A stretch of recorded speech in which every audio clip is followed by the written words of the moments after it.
திரு நித்யானந்தன், இப்போ உங்களை போன்றவர்கள்லாம் அண்ணாமலை வந்த பிறகு பாஜகவுக்கு ஒரு பெரிய வீச்சு கிடைச்சிச்சு அப்படின்னு அண்ணாமலை அவர்கள் பெரிதாக பாராட்டியும்லாம் நீங்க பேசுறீங்க வெளிப்படையா.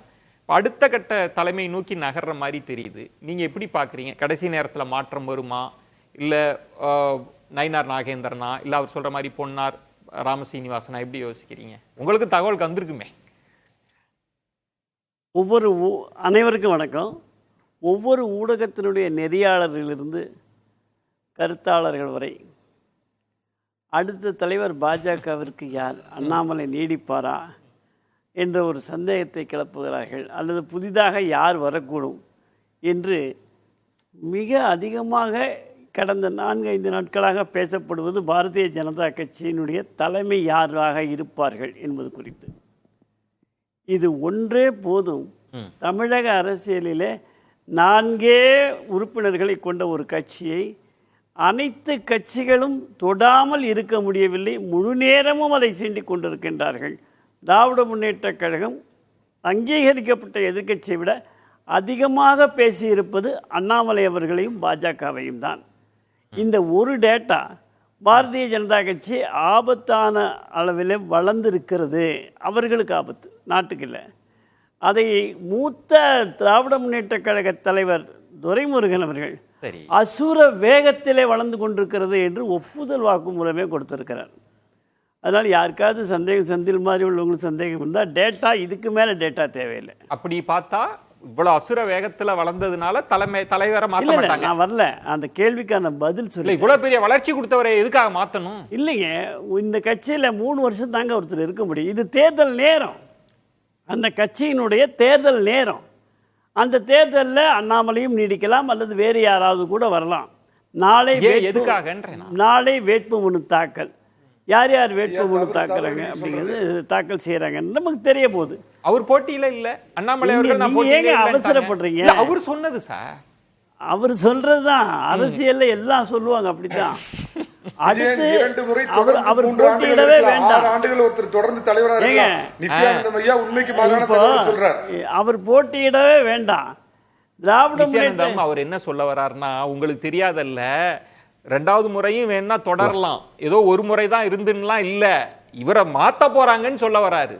நீங்க அதை மறைச்சிட்டு பேசுறீங்கன்ற. இல்லைங்க, 3 ஆண்டுக்கு ஒரு முறை தேர்தல் மாத்த வேண்டியது தலைமை நினைச்சா தொடரலாம்ல சார். தலைமை நினைச்சா தொடரலாம், நினைக்கலன்னா தொடர முடியாது. அவங்க வேற என்ன நினைக்கிறாங்க நமக்கு தெரியுமா? அதை தான் நான் உங்களை கேட்கிறேன். வேற சிலது அண்ணாமலையினுடைய அந்த வேலைகளை அங்கீகாரம் கொடுப்பதற்கு அவர்கள் எந்த நேரத்திலும் பின்வாங்க மாட்டார்கள். சரி, அவரிடத்தில் இருக்கக்கூடிய அனுபவங்களும் இந்த நாள் வரை அவர் செயல்பட்ட விதத்தையும் பாராட்டி அவருக்கு எந்த பொறுப்பை கொடுத்தால் இன்னும் கடுமையாக அவர் வேலை செய்து இன்னும் அதிகமாக வேகமாக வளர்க்க முடியும் என்ற அளவில் சில பொறுப்புகளை அவருக்கு வழங்கப்படலாம். எனக்கு புரிதலுக்காக கேட்கிறேன். யார் மறுக்கிறது? தலைவர் பதவி தான் முக்கியமான பதவி. அதை தாண்டி வேற ஒரு புதுசா ஒரு பதவியை உருவாக்கி கொடுப்பாங்கன்றீங்களா? தமிழ்நாட்டுல புதுசா எல்லாம் உருவாக்க வேண்டாங்க. நிறைய பதவிகள் இருக்குங்க. என்ன பதவி? வேற நிறைய இருக்கு. தமிழகத்தினுடைய பொறுப்பு இருக்கு, தென் மாநில பொறுப்பு இருக்கு, அகில இந்திய பொதுச் செயலாளர் பொறுப்பு இருக்கு, அகில இந்திய தலைவர் பொறுப்பு இருக்கு. இதெல்லாம் இருக்குதுங்க. கட்சியில தமிழ்நாட்டுக்கு பெரிய ரோல் கிடையாது. அது யார் சொன்னாங்க? அண்ணாமலை தானேங்க. நான் அதை மறுக்கல சார். நான் உங்கள்கிட்ட கேட்கிறேன், நீங்க இப்ப சேலம் மணிகண்டன் என்ன சொல்றாங்கன்னா, அதிருப்தி காரணமாக அவரை நீக்கிறாங்க அப்படின்னு. அது அவருடைய கருத்துங்க. அவங்க கட்சியில் அதெல்லாம் சகஜமா நடக்கும். இது கட்டுப்பாடு உள்ள கட்சி.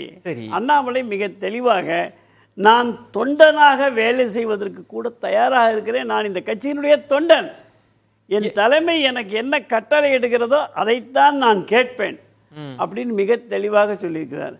அதுக்கு முன்னாடி சொல்லுகின்ற பொழுது எடப்பாடி அவர்களை பற்றி அவர் குறிப்பிட்டிருக்கிறார். நான் மறுக்கல, அவர் தலைவராக இருந்தார். ஒரு கேள்வி திரு நித்யானந்தன், அதிமுகவுக்காக அண்ணாமலை அவர்கள் பொறுப்பில் இருந்து மாற்றப்படுறாரா? ஏன் அவசரப்படுறீங்க? நான் அவசரப்படல, கேட்கிறேன் சார் உங்கள்கிட்ட. அதிமுகவுக்கு அதிமுக முழுவதும் அண்ணாமலை எதிர்க்குதா? சொல்லுங்க. இபிஎஸ் அவர்கள் எதிர்த்தா போதாதா? அவ்வளவுதான். இல்ல, அதுக்கு மேல வேற யாரும் இல்ல, அது போறோம். ஒருத்தர் இபிஎஸ் அவர்கள் எதிர்க்கிறார்கள். இல்ல சார், அதுல கூட சேலம் மணிகண்டன் என்ன சொல்றாருன்னா, அதிமுக இப்படி ஒரு அவருடைய கருத்தை நீங்க விடுங்க, கருத்து கேளுங்க. அதுதான் கேக்குறேன் சார், அதுதான் ஒரு கேள்விதான். அதிமுக கூட அப்படி ஒரு கோரிக்கை வைக்கல, ஆனா அதிமுகவுக்காக பாஜக அதை செய்யறாங்கன்னு சொல்றாப்ல. இல்ல, எங்க செஞ்சிருக்கிறாங்க? அப்ப மாத்த மாட்டாங்கன்றீங்க. அது நான் வரலைங்க அந்த வார்த்தைக்கு. இபிஎஸ் மாற்ற வேண்டும் என்று சொன்னால் அது நடக்காது. சரி, நாங்களா மாத்துவோம். அது இல்லைங்க, நீங்க திரும்ப திரும்ப அங்கேயே வர்றீங்க. சரி, மாத்த மாட்டாங்க. என் வாயிலிருந்து வார்த்தைகளை பிடுங்க வேண்டாம். சரி. இபிஎஸ்ஸுக்காக அண்ணாமலை அவர்களை மாற்ற வேண்டும் என்று சொன்னால் நித்யானந்தத்திற்காக இபிஎஸ்ஐ மாற்ற வேண்டும். செய்வாங்களா? செய்வாங்களா? அது அந்த கட்சியினுடைய மேட்ரு, இது இந்த கட்சியினுடைய மேட்ரு. என்ன கணக்கு அதையாவது சொல்லுங்க. அமித்ஷா அவர்கள் எப்படி யோசிக்கிறாங்க அதை சொல்லுங்களேன், உங்க அனுபவத்தில் இருந்து கேட்கிறேன். அமித்ஷா அவர்கள் தமிழகத்தில் இருக்கக்கூடிய இந்த காட்டாட்சியை தூக்கி எறிய வேண்டும், அதற்கு என்னென்ன உதவுமோ அதை அத்தனையும் பயன்படுத்தி கொள்ள வேண்டும் என்று நினைக்கிறார். அந்த வகையில் அண்ணா திராவிட முன்னேற்ற கழகத்தினுடைய இபிஎஸ் உள்பட அத்தனையுமாக சேர்ந்து திமுகவை அகற்றுவதற்கு பங்காளிகள் என்று பார்க்காதீர்கள். இந்த தேசத்திற்கு, இந்த நாட்டிற்கு, இந்த மாநிலத்திற்கு பகையாளிகள் என்று அவர்களை பார்த்து அவர்களை தூக்கி எறிவதற்கு உதவி செய்யுங்கள் என்றுதான் கேட்க. யாரெல்லாம் பயன்படுறாங்கன்றப்ப திமுக எதிர்ப்பில் நீங்களே பலமுறை சொன்னீங்க, ரொம்ப முக்கிய தளபதியா நின்னவர் அப்படின்னா திரு அண்ணாமலை அவர்கள். அண்ணாமலையை தானே போர் இதுல முதல்ல நிறுத்தணும். அண்ணாமலை வழிகாட்டிட்டாருங்க. இதுக்கு முன்ன ரொம்ப சாஃப்டா இருந்தாங்க, ரொம்ப ஒரு நாகரிகமான பேச்சுகளும் பார்த்தா கட்டிப்பிடிக்கிறது இன்னும் வேற கட்சி மாதிரியே இருக்கல.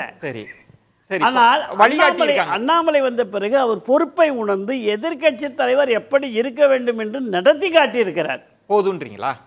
வரக்கூடியவர்கள் யாராக இருப்பார்கள் என்று சொன்னால், அண்ணாமலை இல்லை என்று சொன்னால், அண்ணாமலை எப்படி செயல்பட்டாரோ அதை விட இரட்டிப்பு வேகமாக செயல்படக்கூடிய ஒரு தலைவராக யாராக வேண்டுமானாலும் இருக்கலாம். நமக்கு இது வரைக்கும் அண்ணாமலை. என்னுடைய கேள்வின்றது, அடுத்த தலைவர்ன்ற இடத்துக்கு பாஜக நகர்ந்திருக்கா இல்லையா? அது தேர்தல் நடக்கிறது, அடுத்து ஒரு தலைவர் தேர்ந்தெடுக்கப்பட வேண்டும். அது அண்ணாமலையாகவும் கூட இருக்கலாம். அண்ணாமலைக்கும் வாய்ப்பு இருக்கு. இல்லை, எனக்கும் வாய்ப்பு இருக்குங்க. எல்லாருக்கும் வாய்ப்பு இருக்கு. 10 வருஷம் அதுல உறுப்பினராக இருந்தா வாய்ப்பு இருக்கு. அதுல என்ன சார், என்ன சேலமணி என்றான்? கமலஹாசன் மாதிரி பேசுறாரு, புரியுற மாதிரி பேச சொல்லுங்க. நீங்க அதான் ஏதாவது நீங்க ஒரு தெளிவுபடுத்துறீங்களா? கமலஹாசன் ஒரு வெற்றி நாயகன், அதை நான் குறைச்சு மதிப்பிடல. அவர் மாதிரி நான் பேசல. இல்ல, நான் அவரை குறைச்சு மதிப்பிடல. மக்களுக்கு பாயிண்ட் என்னன்னா, அவர் என்ன கேக்குறாருன்னா, ஒண்ணு மாத்துறாங்கன்னு சொல்லுங்க, இல்ல மாத்த மாட்டாங்க. நம்ம எப்படிங்க ஒரு ஜனநாயக கட்சியில நாம எப்படிங்க முடியும்? உங்க யூகத்தை தான் சார் கேக்குறேன். இப்ப ரவீந்திரன் துரைசாமி ஒத்துக்கிட்டார்ல, எனக்கு காட்சிகள் அப்படி. யூகத்தை தான் நான் இப்ப என்ன சொன்னேன். அண்ணாமலை யார் என்று தலைவராக வருகின்றவரை யாருக்காவது தெரியுமா? தெரியாது. சரி, அண்ணாமலைக்கு பிறகு வேறு யாரேனும் வந்தால், அண்ணாமலையை காட்டிலும் இது 8 அடி என்றால் 16 அடி பாயக்கூடியது ஒன்று வராதா? சரி, ஒரு இடைவேளை. அதை ஏன் உங்களால் சிந்திக்க முடியவில்லை தான் நான் கேட்கிறேன்.